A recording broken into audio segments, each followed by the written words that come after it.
দীর্ঘ 6.5 ঘন্টা আমরা পায়ে হেঁটে উঁচু নিচু পাহাড়, অনেকটা খারাপ পাহাড়, যেটা মানে দেখার পর মানে মাথা নষ্ট হয়ে যায়, এত উঁচু পাহাড়।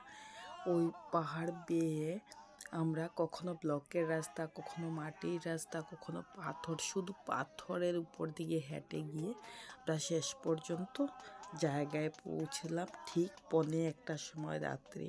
ঠিক 1:45 সময় পৌঁছে একটুক্ষণ রেস্ট করে, কাপড় চেঞ্জ করে, তারপরে সবাই একটু ফুল টুল সব রেডি করে চলে গেলাম আমরা ভুবন বাবার মন্দিরে।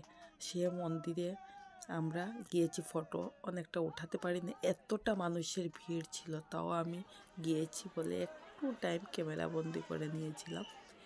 কিন্তু এত ভিড় মানুষ যে কিসের জন্য এত ভিড়ে যায়, কি একটা মহিমা এখানে, তা আমি জানি না। তবে মানুষ সবাই এত কষ্ট করে যায়, আমি নিজেও গিয়েছি, খুব ভালো লেগেছে পুজো দিয়ে।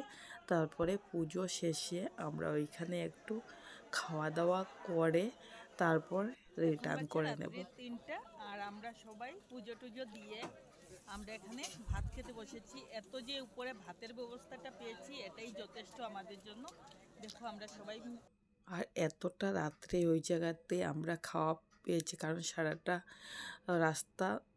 সারাটা দিন শিব পূজা দেবো বলে কিছু খাইনি। পুজো শেষে ওইখানে ভাত টাত খেয়ে তারপরে আমরা আর দেরি করব না, এখন রাত্রি 3টা বাজে, এখনই নেমে যাব আমরা পাহাড় থেকে, কারণ সকাল হলে রোদ্র উঠবে আর পারবো না। টাটা।